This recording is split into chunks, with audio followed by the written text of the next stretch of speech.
For those just joining, I am Jonathan Small. I am um, the host of Small Talk on Substack, and I am joined by the lovely Anna David. Anna, why don't you tell people who you are in case they don't know? Well, it's funny because I will, but I was like, oh, if Jonathan has more people, then I'm going to feel bad about myself. But no, because that means I'm meeting new You're people. meeting new people. This is a great way to introduce yourself to new people, which is super exciting. Yes. So I will say, John and I know each other through the great Taffany Ackner Brodesser. Oh So, yeah, so we can name drop a little although bit. you isn't it Taffy Brodesser Ackner? I know. I just realized We just call her Taffy. we call her Taffy. So I'm a writer. I'm a New York Times bestselling author of 8 books, and I own a publishing company, a book publishing company that entrepreneurs hire us to write and publish their books. I started it in 2017. We've now published about 55 books, and I love it. And that's pretty much my deal. I'm a new mom. I have a 2-year-old, so I'm exhausted, and we just moved into a new house, and that's that. Uh, you're an amazing person. I mean, I don't know if people just caught that. So you run a publishing company, which is, by the way, the publisher of my book, which is called Right Yes. About Now. It's a wonderful publishing company. It's a great publishing company, and she's a mom of a newborn, or of a very small baby, not a newborn, but a small baby. Or not that small. Actually, how old's your baby now? He'll be 2 in July. Okay, it's not that small. To me, he's always a baby. Anyway, and you're running this company. It's a very successful company, and you've got a baby, and you just moved, and you're doing a million things. So this is why we're going to talk about AI today, because Who what has would we time? do? What would Yeah. we do without AI? AI is a big time saver. Certainly, that's one of the main features that I like the most about AI. Um, I so should also mention one thing. I also have a Substack called Behind the Cover. Please join me over there. I do write about AI quite a bit and all yeah, things that nobody else is telling you about publishing a book to build your authority. So, yeah. sorry, John. Yes, it's a great Substack, and Anna really does know. And we'll do a separate uh, Substack live about this someday, which is why people should write a book and the pros and cons of putting a book out there. And I think a lot of people would probably be interested in hearing about that. Certainly has helped me. I'm really happy I worked with you. And this is not an infomercial for you, but let's just make it an infomercial a little bit for you. Um, but what we're really here to talk about today is AI, and specifically AI for Gen Xers. Anna and I both happen to fall under that. Sorry to date you here, Anna, but we both fall under the category of Gen Xers, proud Gen Xers. And again, this is not like AI for dummies. I'm not just assuming that people in Gen X don't know what the hell they're doing when it comes to AI, but I do want to kind of talk to that demographic. And by the way, if you're Gen Z and you're joining us, welcome. We love all the generations here at Small Talk. But we're gonna try to focus on what questions people from Gen X might have, and talk about the good and the bad. And I think there's a lot of fear around. We're talking specifically about generative AI here. A lot of fear around it, a lot of skepticism, a lot of anger, especially on Substack. I read. I think I would the majority of posts that I read about AI on Substack are how much people hate AI, and Yeah. you will never write this Substack for me, and that kind of thing. And I get that because it's listen, I've been writing for 30 years, uh, and AI is definitely a threat. Not because it's a particularly good writer, but just because it makes things that used to not be that simple a lot simpler. It makes people who are not very good writers sound at least like they can put together grammatically complete sentences, which is but that's but we're not really talking today about how AI can write like your Substack posts for you. Like that is not what I feel it's the best use for, and that is not what I'm about, and certainly not what I encourage. I think what I'd like to talk about today is how to enable AI to make your life a little bit easier, to make you more productive, to help you do things that you might think more of like drudgery, and then also to improve, like to be a creative partner with you without actually just replacing you. That's kind of the way I see AI, and that's how it's helped me in the last year that I've been using it, and I continue to use it. And I think the people who tend to have the biggest problem with AI are the people who have not really had enough Used to it. experience. Yeah. they haven't used it enough, and they just kind of like have used it a few times. They're like, this is the devil. And I think that that is comes from just not being experienced enough with it and just thinking it's one thing, like, oh, it's going to write poetry for me, or that's not what it is. At least not yet, thank goodness. So let's. I think the first way to start here, and I'm very excited to hear people's feedback about what they want to know. But the first thing is, let's talk about what we feel like AI is pretty good at doing, and then we'll talk about what it's bad at doing. Well, can Um, I comment just a tiny bit on some of the stuff of that you course, said? yes, S- I should have let you go. Sorry. So Look at my pink this bottle. is what I think. I think when you say it can help people string together grammatically correct sentences, those who can't, I think, well, obviously, anybody who's, had the good foresight to come here can string together wonderfully grammatically correct sentences with finesse. And I think that that's the thing. It spews out, and I don't say that in a derogatory way, but it spews out generic, right? Mm-hmm. Very, very generic writing that increasingly is going to sound like a AI as everybody in the universe gets accustomed to what AI sounds like. And we're not there yet. But it's kind of Right. like if you know, you know. Uh, Yep. Oh w- yeah. Once you've used AI a bit, you definitely can tell when something is AI generated. So I don't ever believe it will replace a writer's touch on top of it. I believe it can do three-quarters of the work on the things you use it for, but it cannot do 100%. And maybe it will, but I doubt it. It can never be human. It just can't be. Maybe not in our lifetimes, and we're Gen X, so we've got a few years left.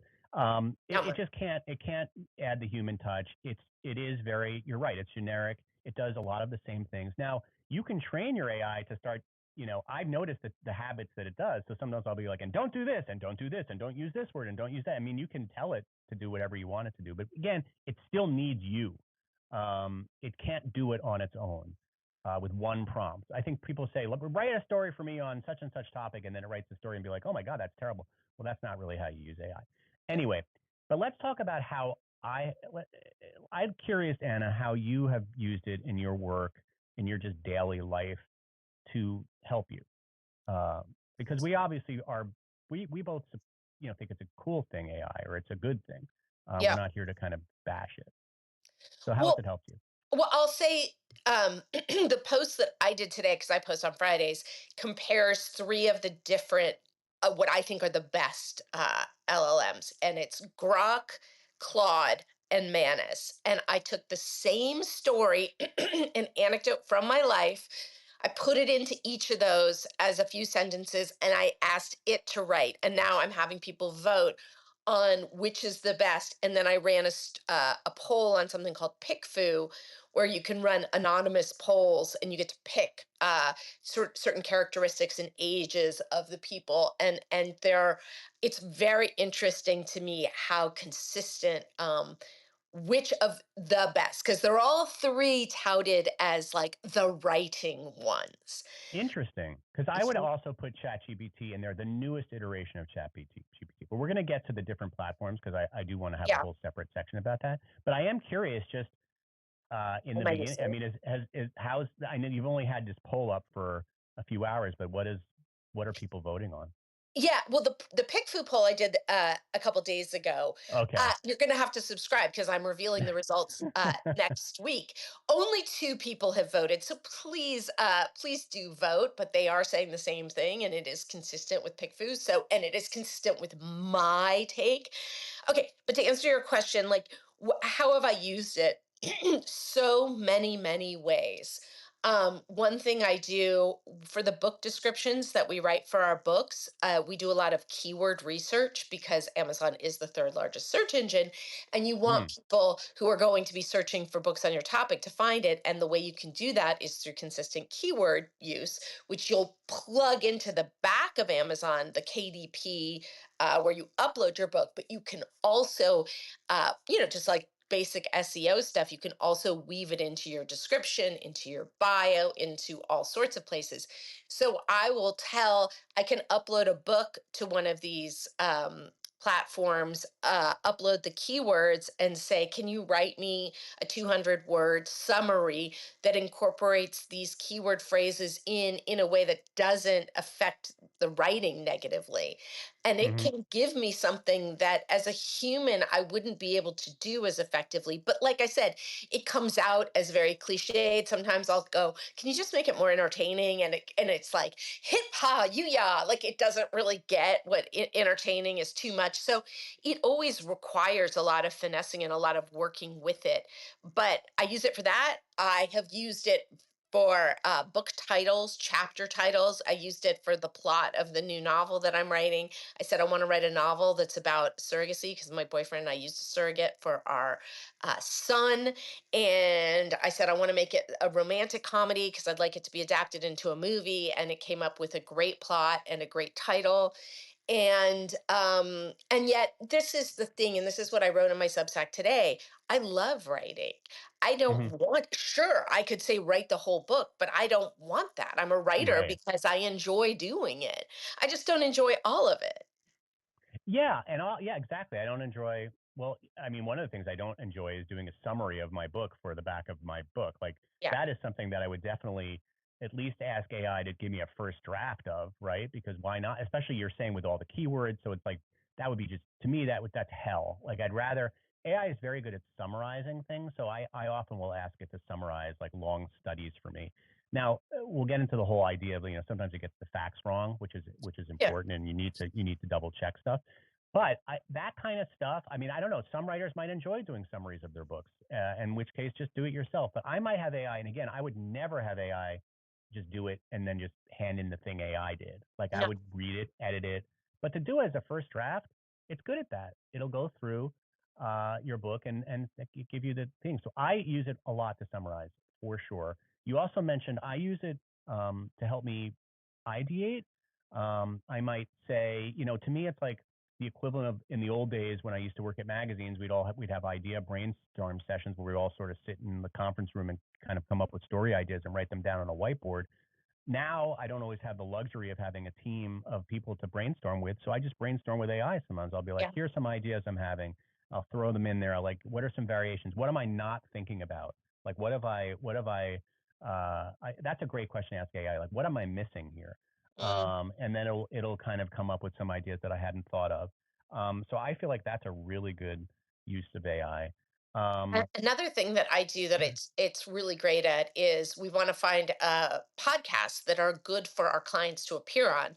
So we'll say, can you give me a list of 10 podcasts that are not so big that they're not taking pitches, but are Yeah, have posted episodes in the last, month, have more than 10 reviews on iTunes, and it'll really that is needle in a haystack work that is they it does very easily, and it doesn't yeah. make me feel That could less take you, creative. yeah, and that could maybe take you like a few hours on like Google to get all that done, and you can ask AI to do that. And it does it very quickly. I have noticed sometimes like when I ask it to, recommend some authors that I might interview for my podcast or something, it often comes up with people that don't exist or haven't written a book, and so you have to keep fine tuning it.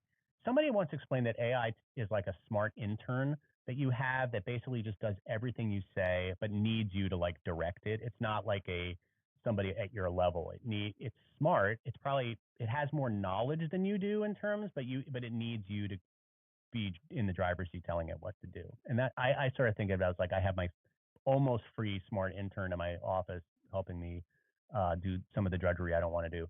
So brainstorming, looking for, like you said, looking for experts, looking for podcasts, that kind of thing.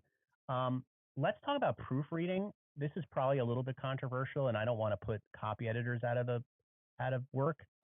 It is pretty good at proofreading for like grammatical errors, and it's good for really whatever you ask it to do. Like I will often say, okay, now go through this story and tell me, just do a grammar check for me because I'm not, even though I've been writing for 25 years, I'm not the best copy editor in the world. Like I do make mistakes grammatically still. I can't believe I do, but I do. And I find it to be pretty good there. I don't always take its suggestions because again, it's very generic. So, it might not like a really short sentence that's an incomplete sentence. Like it might flag an incomplete sentence, right? But that to me is, could be powerful in writing. So anyway, you just take but it'll flag things. It'll flag the spelling errors. It'll flag, the stupid, you know, I spelled there THEIR when it should have been THERE, whatever it is, like some stupid error that I made. So I like it for that. If I don't have the luxury of having a copy editor, a human copy editor. Um, the other thing I like to have it do is sometimes I'll ask it, to do a read for like cliches. Like, did Mhm. I use did I use any cliches in this writing? And it will go through and say, well, that's a cliche because I hate cliches. I hate cliches. Uh, what's the phrase again? I don't know. Sorry, I was going to try to be funny there, but it's something Some about the play. cliche. You I were hate going to use shit. the Yeah, cliche. I was gonna be super funny, but I forgot what the cliche is. It's something like I hate cliches more than I hate. Anyway, but I don't like cliches. So it goes through. It'll flag cliches for me, and then I can rework those things. So like things like that, where you kind of like have it go over your draft. I think. And like you said, if you have to write something that's kind of like for Instagram or something, it needs to have maybe some keywords or SEO, you could say like, hey, can you help me figure out how to write this in a way that has some SEO oomph or whatever. I wouldn't But do again, that. I would give it why? because it doesn't know. So I would do the keyword research and give it the information Oh, because, okay, that's important. It doesn't know yeah. necessarily. No, I mean, maybe it does, but I wouldn't trust it. So Yeah, I love your idea that or the phrase it's a smart intern. So give it all the ammunition it needs to succeed. I would say I wouldn't use it as an editor because I work in books and I always say, I can't believe I picked a profession where there's 300 pages on which you could make a mistake. And yeah, any mistake to the client is going to seem massive. right. So, yeah, In I this mean, day and era, this day and age, you still have to worry about what's on the page. I can't believe it. Right? I remember yeah, those days from when I was in magazines. You would actually like, oh my God, there's a typo. Now it's like you just log on and fix it in 2 seconds, right? I know, I know. Well, but not in books. And Yeah, not in books. so even though it can be fixed. I remember with my first book, I had a guy who followed me. I'd never met this guy. He was so smart. And he went through for fun and copy edited the book. It had been published by HarperCollins. It had been edited many times, and he found a whole bunch of errors. And there was nothing that we could do at that point. Now you can just re-upload the book to Amazon corrected, but it's still that means that copies were printed with the errors. So I haven't used it as an editor. Um, but I definitely I use it for research. I use it for book descriptions. We do something called a book launch blueprint where we come up with how we can help our clients build authority through these books, and we have certain prompts we give it. And then I use it for basic Google stuff too. That's non-writer stuff. We were buying a barbecue, and I couldn't tell from Consumer Reports and New York Times. I Right. was like, I don't know, and so I just go and it summarizes that stuff excellently. It's also, and my wife's going to kill me because she's a therapist. Sometimes I use it as a therapist, but only because if I want to run something by it. So I'll be like, okay, I have to have this really difficult conversation today with my coworker or whatever. This is what I want to say. What do you think? And by the way, AI always agrees with everything you say. So that's a kind of a flaw. It's like AI thinks you're the greatest thing in the world. They'll be like, that's a wonderful way to say it. It could be the worst thing to say. It'll always be It's like, like a I dog. love the way you're thinking. Yeah, it's a dog. It's like a happy little dog that just loves everything you say. So you can't totally have to take it with a grain of salt. But I have bounced ideas off of it. And then I say, well, what would be another way I could say this? So anyway, that I have used it that way. That gets a little dicey because I don't want it to become like her, like Scarlett Johansson and her, where it becomes like my weird alter ego. Like, and I And I fall in think love that, with it. yeah, So Diana's, I think, watching. So I yeah, think I Diana saw is her sign watching. So on. is she? Ay, ay, ay. All right, Diana, I'm sorry. This this is actually a conversation that destroyed my marriage. Um, but you mentioned research. I think this is important. Let's put a pin on research for a second here. So, how do we use AI to research? So this is a question I get a lot because AI does this thing called hallucinating, and most of you probably know what this is. But if you don't, and I don't understand technically why this happens, but it makes up facts a lot in a very extremely confident way where it'd be like, you this in this study, and it says it as if it was like a real thing and you just believe it. And then you go and do the research, and then it will say, oh, actually, I just completely made that up. Like I'll say, can you check that thing you just told me? And it'll Yeah. say, actually, that was not real. And I'm Yeah. like, you bastard. So it'll make up stuff. So that scares the hell out of me as a journalist because I'm paid to get my facts right. And even though I'm trying to use AI to save time and to help me research, I do find that it can do that. So what do you do when you're using it to research? How do you make sure? Well, first of all, what actual platforms are you using to research? We mentioned Claude, and like, do you use specific ones? Yeah, I mean, to me, and I'm sure this could be my ignorance, I look at ChatGPT as like AOL. Like, whoa, Hmm. you're still back there. But I don't keep up. I think it's really important to keep up with the iterations, and I don't. I am really quite Claude obsessed. Hmm. And then when I was at a mastermind about a month ago, somebody was talking about Manus as, oh, this is the one, and you need an invitation. It's like Now, the how do you spell dating it? app. Manus. Yes. Okay.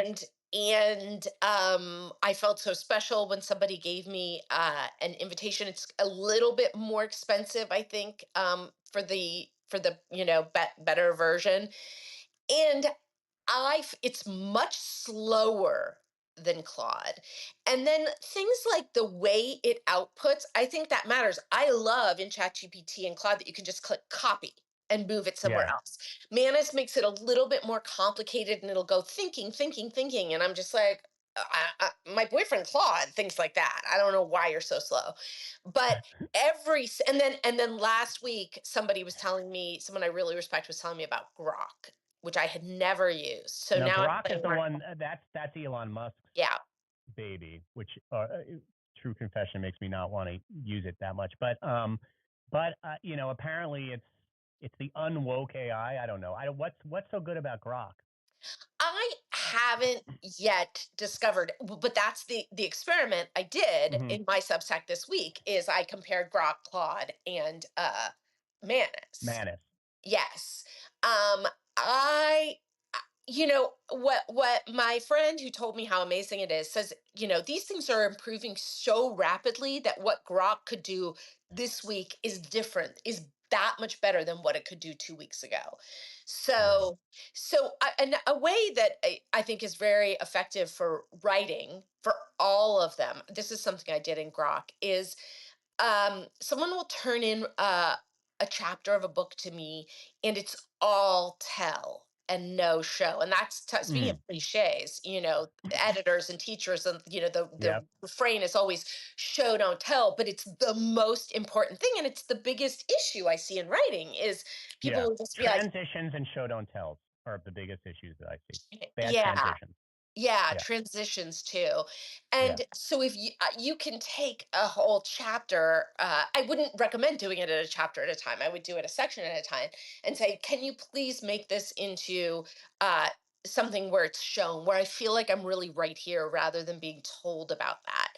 Mm. And it's done a great job, but then I think it makes it very sort of cliched, and you have to go in and finesse. And what you were saying before about it making up facts, I think if you grow up in a family where there's a lot of bravado and people pretending that they know things that they don't know, you're used to having to question it.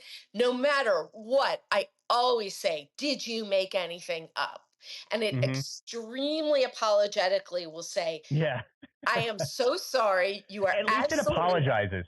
It's a Yes. narcissist, but it's not totally a narcissist because it apologizes. Yes, it It's is. able to see its flaws. Yeah. It is. Yeah. It is the partner that picks a fight and then comes back with flowers. Um, Claude. Oh, Claude, you romantic. uh, Yeah. Yeah. So that's interesting. Yeah. The tools that I use. So we haven't talked about Perplexity. Do you not use Perplexity? I So used per, to. I used to. yes. I used it for research a lot. Like it was Yeah, my new Google. perplexity is research. So if people are researching things, I often encourage them to go to Perplexity. And the reason Perplexity is good is because it will give you footnotes on everything, every fact that it is giving you, so that you can go back and check to see where that fact came from. Did it come from a study? Did it come from the New York Times? Whatever, like more places that are reputable, not like, um, places that are not reputable.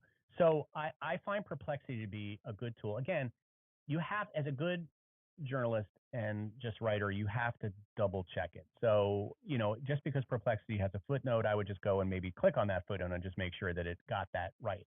But you're right. You have to ask, when you write anything, when you feed anything to one of these platforms, you have to say, did you make up any facts, and can you show me where you got that fact? Mhm. Like, show me exactly where you got it, because otherwise, I mean, I don't know where the hell it's coming from. So it's an intern. It can help you, but it is not the expert. And so anyway, I would very much recommend Perplexity. I also want to. You said that ChatGPT is like a, to you like an AOL, which is funny because I used to think it. By the way, I broke up with Claude recently. We Mhm. had a wonderful relationship for years. No, for probably like 6 months, and then I upgraded my service to ChatGPT, um, and I started using Chat because ChatGPT has a feature called Deep Research, which is it will kind of do what Perplexity does, where you'll say like, I'm writing a story on, such and such topic, okay, and then you press the Deep Research button, and it goes and it gives you a very deeply researched version of whatever the idea that you're doing is, right? And it kind of and it will give you the footnotes, which are to me essential. So it'll show me where it got it. So now I'm sort of into ChatGPT. It's not quite as good a writer as Claude, but I'm into it for the research capabilities and for the fact that it's also, this is another good thing about it, it's up to date. And Claude is not up to date. So if you're writing Oh, about something that's current, like if you're like, hey, let's talk about the Pope or whatever, Claude is like stopped learning in like 5 months ago. It's like 5 months old. see, that's interesting. When I, Did they when change it? I don't know. I don't use it for that, but when I was very chat GPT focused when it first came out, and I remember that it only had capabilities up until a few years before. So it's, do you remember when it first started? Yeah. Yeah, it would say like, I sorry, my learning stops in like April of 2023. Like they didn't even know like Donald Trump was the president. It was like, I'm like, you're Right. trapped in 2023. Get out of 2023, But it man. stopped. Now it's Yeah. up to date. Is that the It's deal? totally up to date. It's like I could say like, tell me about the Knicks game tonight, and it would know exactly what I'm talking about. Like it just knows stuff, which is amazing. Because so Yeah. for a journalist, that's great because you always want to be like up to date on like what's going on, and so and there's nothing more embarrassing than like. So anyway, I like that it's up to date. So deep research on ChatGPT, Perplexity is really good. There's a tool called Consens. There's another one called Oh, yeah. Consensus. Yeah. Have you used Consensus? Yeah. Not I've in a used while. I don't think of it as one of these, though. It really just compiles it's a studies. it compiles studies, so it's good if you're trying to, you're trying to say like, well, I'm doing a story about whether water is good for you or not, and then it'll like compile like 100 studies, and it will give like a consensus. Well, the consensus says 80% people say that water is good for you, and 20% say that drinking too much water is not good for you. Right. It's good for those kinds of things. So those are the ones that I would recommend to our So I have lovely a listeners. question. There's now 29 people. I love Yeah, I have a question for the nearly 30 people that are here. it. Can we It just get a 30? can what would you recommend? This can get expensive. So That is true.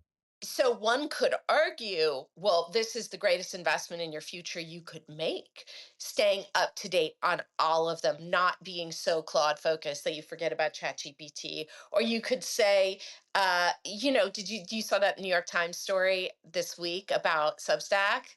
Did you see that? No. Oh, about the writing the novel on Substack story? No, it was the story about how much are people spending on newsletters. Maybe it was last week. Yeah, this is a whole other topip, but that's Yeah. interesting that they caught on to that because that's an issue. Because what do you do if you subscribe to every single person you like? That can get expensive, right? So It it should be like the cable model where you bundle. Like there should be a bundle, right? Like me and you should become as one, and then we can share in the fruits of it. I don't know. Well, here's a thing that I believe.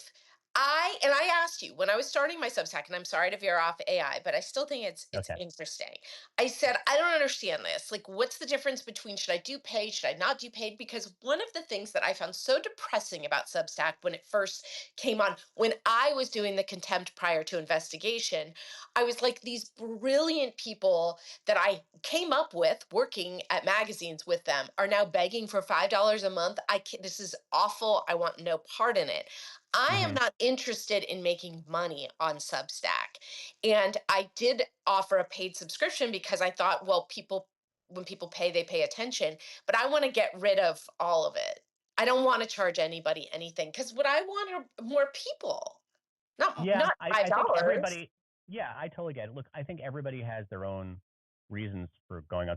Some people just want to have a place where they can put a great story and maybe have a few people see their Yeah. work. I mean, it's great that it's a, you don't have to have a blog like the old days now. You just have a Substack. A lot. So everybody has different reasons. I mean, I guess I'm a hybrid of you. Like, if people want to pay me for my work, that's incredible. It's also a way for me to, gain a community to have a community, right? That I can hopefully, talk to. And so we all have like different reasons for having it. I am concerned about the model because I feel like it's kind of like cable, right? So if you, once you subscribe, like it's kind of like the way cable is, or not cable, streaming is. So you have to subscribe to HBO Max, but then you have to subscribe to Hulu, and then you have to subscribe to Netflix and Disney. It gets expensive after a while. Then it's like more than your cable bill was. So that was why cable like rolled it all into one. So you would have these packages like for $49.99, you could have like 20 different cable stations. And I wonder down the road whether Substack will follow that model as well, because I understand that people just don't have the money to keep subscribing and supporting all these different people. But anyway, But anyway, um, we hit 30 thanks to Lily we hit Pond. 30. Yeah. Thanks, Lily Pond, for being our 30th. Let's get back to AI.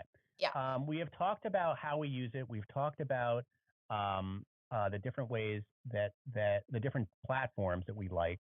Have we missed any of the platforms? I'm trying to think if there's any. There's a few. Well, anyway, we'll get back to that. We can talk about. Uh, I don't know if anybody's interested in prompting. I don't know if you are big on prompting. I can talk about an acronym that I have learned about that I find very useful for the Yeah. neophytes. And I have to say I don't always use this acronym, but it is an acronym that I actually made up. And I'm very proud of the fact that I came up with an acronym. It's CARE, CARE. Hmm. And let me tell you what it stands for. Okay, so when you're going into chat GPT or Claude or what Manus or whatever, and you're wanting it to give you something. Um, I use this. I find this acronym to be very helpful. So CARE. What does C stand for? C stands for context. So C is whenever you're talking to AI, you need to give it some context. You need to let it know who you are and what you want from it. Because if you just because AI has no, it kind of just starts from a kind of like ground zero where it doesn't, it kind of makes a lot of assumptions. So the more information that you give it, the more targeted the search is going to be. So if I'm, brainstorming ideas for Glamour magazine, it's going to be very different than if I'm brainstorming ideas for those So magazines give don't it exist, for context. GQ. So give it context. So you are a researcher for GQ magazine working on a story about style tips for the spring, right? Like that would be that's my Yep. content. So that's my content. So I actually went ahead. A is ask. Tell AI what you want to do. So once you tell it who you are, then make the ask. And we just said like, I need you to come up with 25 help me come up with 25 story ideas about spring fashion trends for GQ magazine because I'm an editor coming in. Tell So it what you context, ask. What's the R? ask. R is rules. So 25, come up with 25 ideas. Don't do more than 100 words. Give me bullet points. It's giving it the rules. It's telling it exactly how you want the information to be delivered to you, right? And then the E of my care is examples. So if you've had a list, if there's a previous story that was done by GQ on style tips in the past, you can then attach that and say, I wanted to, this is a good template for you to use. Here are some ideas that, that Esquire came up with. I don't know why I'm talking all these men's magazines. Esquire came up with last year, kind of base it on this. So that is my care. That is my little nugget of information that I am going to leave our readers. That is a way that I have prompted, that I've been that I found to be actually very effective. I can't say that I always do it exactly that way. I must stress, and this is something I tell people with AI, it is a completely iterative process working with AI, that it is never right on the first time, and you have to have the patience to go back and forth and have a dialogue with it, because I think the people who are the most frustrated or hate AI the most are the people who gave it one try, it gave them a ridiculous answer or something that they thought was terrible, and then they're like, this thing is a piece of crap and I can't believe everybody. It's because they haven't gone back and forth and they haven't iterated and they Well, haven't known how to follow up. one thing that I will say I have used it for too is I talk to a potential client, I record it on Zoom, I upload it to Otter, and I say, I get a transcript, an AI transcript, and then I upload it to one of these large language models, and I say, what out of this whole 45-minute conversation, what would Hmm. be a good book for this person, and how did we leave it, like how should I talk to him, and it'll be like, this is the book, these are potential titles, and you should follow Yeah, him. um I think it- that's a great point. Yeah. It's so summarizing meetings and ideas for meetings. I've used it for that. So I have a lot of meetings, and I think Zoom does this now, but we should talk about, there's another platform. It's not a generative, it's not an LLM thing, but we should talk about things like Otter, because these are still AI platforms.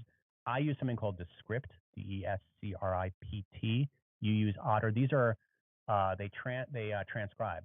yeah, Um, and they I don't know transcribe if you audio and the video. the days when we were doing magazine stories in the 90s, and I we would have to pay somebody to I know. I feel listen to bad. our She's still a tapes. Facebook friend. One of my favorite transcribers is I still bet a Facebook we used the same friend. person. She was Yeah, lovely. I um know. but this is the thing, is when I first started writing about AI and being pro AI and got attacked by people, I think that a lot of it, like you said, is contempt prior to investigation. They've dipped their toe in the water and they didn't like it. But I think also it's just that resistance to change. And it is Hmm. terrifying. It is inarguably terrifying that seemingly overnight, even though it wasn't overnight, there were these programs that could write better, more efficiently than the rest of us. And there Hmm. is terror in, like, are they going to take over, and and be nice because they may be in control. I get that it's scary, but I find that I'm a terrible predictor of the future, and that most people I know are too. So we don't really know what this means for us or what's going to happen. And acceptance is always the answer. So what are you going to do? I mean, it's not like you can go out and protest in the streets and say, I'm against this. Down with Claude, or I refuse to use it. Yeah, I think it's a really good question. And I often use the analogy of coming up in like, Yeah. in the magazines in the 90s, and the internet suddenly appeared, and we were all stuck in our print way of doing things. Both you and I both came up in mag. In fact, we worked for a lot of the same types of magazines. I think we've talked about this, but so I, at that time in the mid 90s, when magazines were at a like all-time high, print magazines, I didn't think too much about the internet, or like that this was going to replace me. Like, it just never occurred to me that that might happen. And lo and behold, the web did replace print. And I think that the people who didn't sort of prepare for that, or just kind of like poo-pooed the web and didn't really understand how to write for the web and how it was going to be different, kind of got left behind.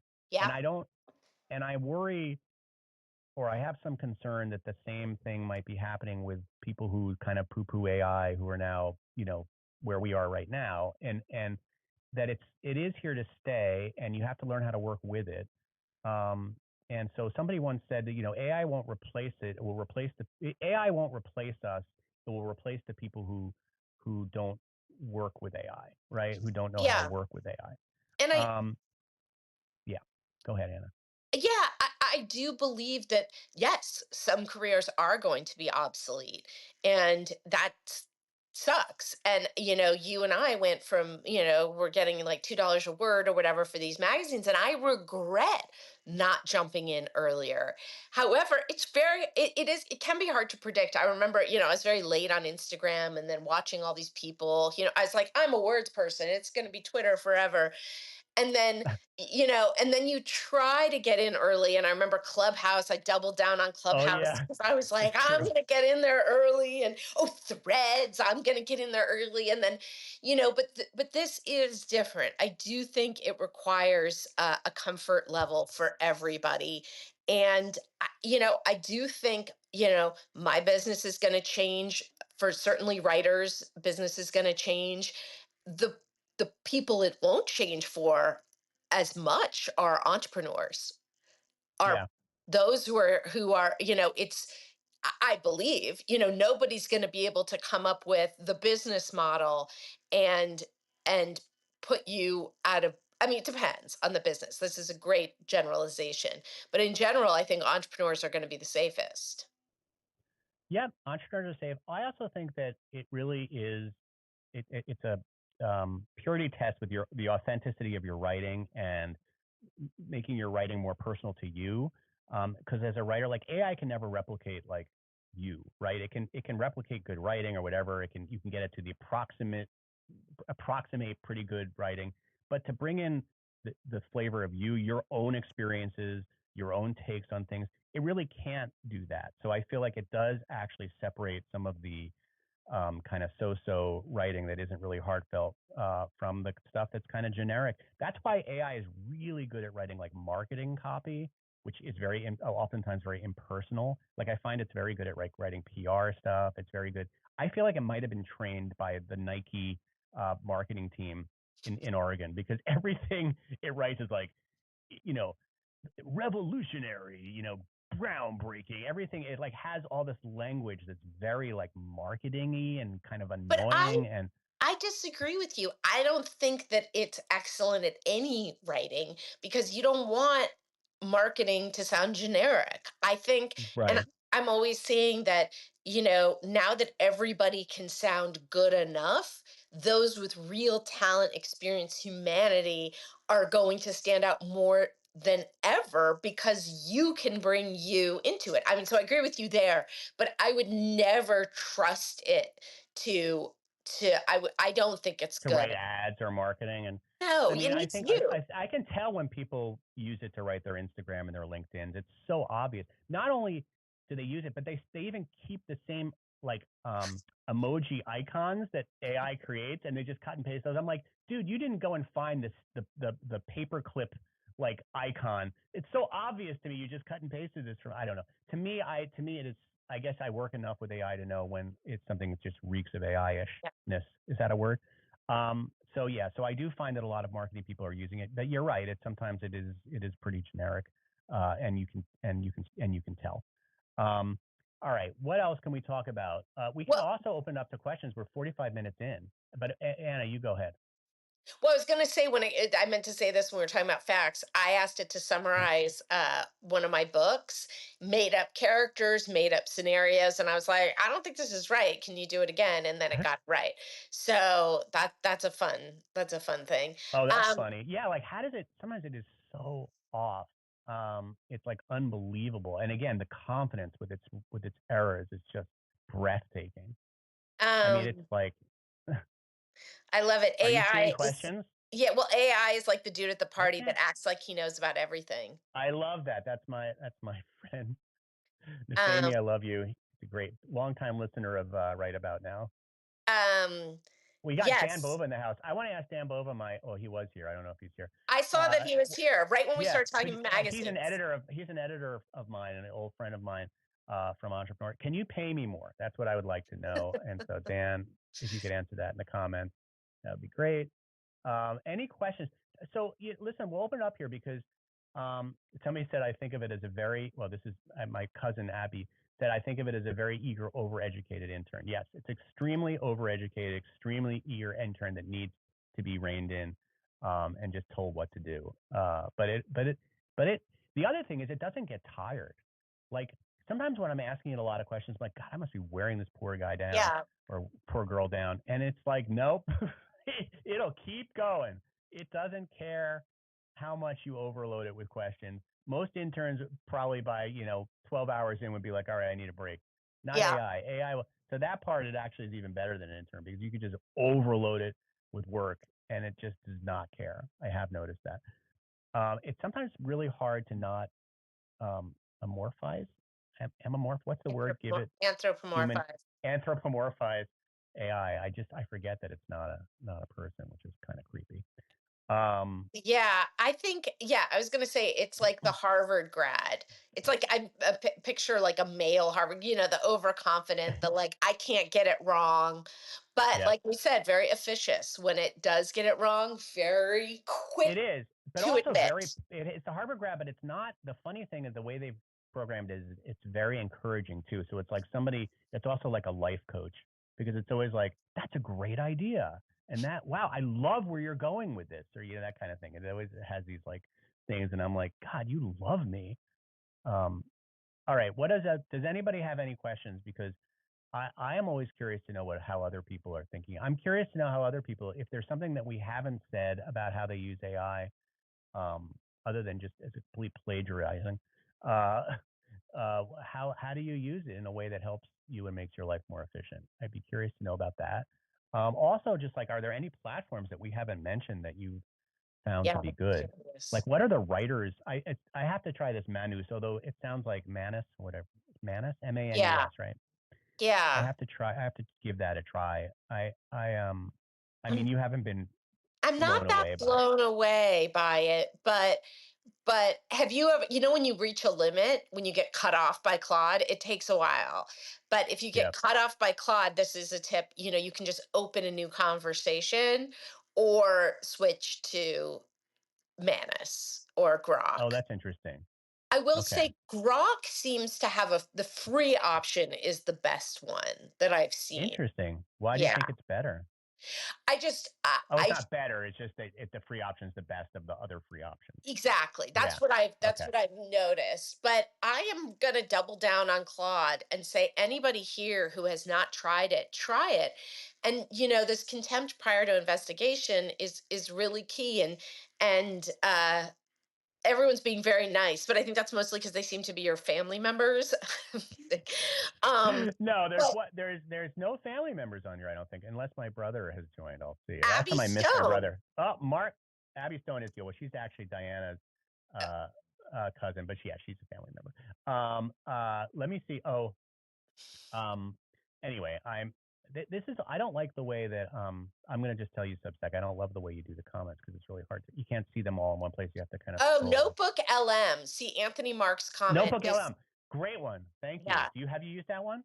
That's incredible. So that Yeah. one can take anything and make it into a podcast episode by two rather charming hosts. I mean, more charming than the two of us for sure. Uh, Yeah. Oh um, boy, yeah, that's scary. Yeah. yeah, a male and female host. I uploaded a bunch of documents that are boring documents we give to our clients about how to write how to get people to say yes to doing blurbs, how to write a book description, all of these things, and it has these two people very jovially and jokingly discuss this as if it's Yeah. the most interesting thing you've ever heard. That is that is sad. I don't think we're gonna get to a place where people are really gonna want to listen to a podcast hosted by two AIs. I Not hope we're yet. not there. I don't think we're there. But for Um, learning, my boyfriend's nephew is in business school and apparently takes these very boring homework assignments and puts them into Notebook LM, and it really can make boring material more interesting. oh, that's cool. Okay, Yeah. I've never used Notebook LM. I noticed that Notebook LM does. Actually, that's not the one that has the feature that does the cliche path. I wish I could remember the name of the. Let me look it up now. I'll just help people here. I do have the name of uh, a one that does like different passes for different things. Like do a pass for transitions. It's called Lex, Lex. Check it out. It Okay. does. Again, I don't think these things. I think Claude does everything that Lex does. It's just But Lex will be like it'll have like all these different types of edit passes it'll do for you. So it's like do a cliche pass, do a transition pass, do a passive voice pass, or whatever. Like it goes, it kind of it will reread it and give you some suggestions about how to make certain sentences, or it'll catch things that you might not have caught. Again, it doesn't rewrite it for you; it just kind of like catches things, which I find helpful. Although I haven't used it in 5 months, so I guess Yeah, not I haven't helpful. I haven't heard of it, but Yeah, I'll Lex check is. it out. I had heard some nerds of AI talking about Lex, and they said that every writer uses Lex. Are you kidding me? You don't use Lex? My God, every writer uses Lex. So check out Lex. Um, and yeah, I mean, I feel like this conversation has been very helpful. I just feel like I need to stop thinking about AI at a certain point, move on with my life. But if you're listening, I mean, I think most of the people, I'm imagining that a lot of people that are listening here are already kind of were preaching to the converted. Yeah. But maybe not. And I guess if there's one thing I would take away from this is that don't, I do think you might ignore AI at your own peril. I just think it's not something that you just want to kind of blow up and think it's a passing trend, like Yes. like Vine or something like that. Like it's here to stay. I'm not saying it's going to replace us, but I think it's important to at least understand use it, especially people our age, because that might be a new sort of well, it could because we're getting older and it's harder to do things and it makes things easier, and also because it might be something that is more required in the workplace in modern times. Yeah, I agree. And of course, there are all sorts of dangers. And as you know, the mother of a baby, it's like who knows what it's going to do to our education system. But we don't know. We don't know the positives. And so the doomsday prophesiers, prophesize whatever. Uh, AI would know how to say that. You In just fact, don't let's know. ask it. Yeah, you just don't know. Anthony writes, my friend used AI to find a word from a specific TV series with 177 episodes. He needed to find the word logic. It was mentioned in one time. That's funny. Wow. Logic. Um, Well, so I would love anybody who is interested in knowing uh, what people think of Grok versus Manus versus Claude. If you go to my Substack and vote next week, I'll tell you the winner. Yes, yes, we should. I guess we should plug now for our Substacks. I'm at Small Talk. Anna is at Anna. What's your name if you're a Substack again? Behind the cover. Behind the cover. And we would love you to subscribe and follow us. And I'm a big fan of Substack. I'm even though I've been on the platform for a few years, I didn't really discover the joys of it until about 3 months ago when I When you went uh, viral. well, yeah, I will admit I went viral, and then I started like kind of understanding a little bit more what Substack was all about, and then I was like, wow, I actually enjoy going on Substack rather than like dreading, the experience that I have like when I go on Instagram or TikTok Right. or it's at least like I find it to be. I wrote a post the other day about how like you know um, TikTok is Gen Z, Instagram is millennial, and I think Substack is Gen X. I do think there's a lot of us on here. There's since the focus was generations, there was a story I read yesterday about how millennials have become uncool to Gen Z, Yes, and they like Gen did you see that story? And Gen X is now cool. Yeah. you have to send me that story. I wanna read that. But I have found that, and maybe it's because we're their parents. I don't know. They have to say that. Because we don't like care because like we didn't grow up kind of putting Telling them avocado what to do. toast pictures. Yeah. Also, I think it has to do with you always hate the generation that's above you. Like Precedes you. we're no fans of boomers. Although if there's any boomers watching, I love We boomers. love you because especially I if you don't. subscribe. Especially if you subscribe. I have a lot of boomers that are like, boomer here. Not sure if I'm allowed to say this, but I'm like, yes, boomers are welcome. Their opinions are welcome. All right. Well, I think we'll end it on that. Thank you so much for watching. We will repost this, I guess, on our respective um, Substack platforms. And please subscribe and send us your questions and concerns and comments because feedback is always really, really super welcome. Always welcome, John. Thank you so much for chatting with me and having me I here. forgot that I had this. For an artist. Okay, forget it. I have a board here, so I can do a whole like morning show. My life. Anyway, um, so wonderful to see everybody. We'll see you next Friday for another edition of what I think I'm going to be calling Freaky Friday. Is that corny? I don't know. All right. I mean, yes, It but is. that's not bad It's necessarily. not bad. You're Gen X, so you get to do that. I got a Um, heart on that one. Okay. Freaky okay, Friday. All right. talk to Peace. you later. Bye. Bye. Bye, everybody.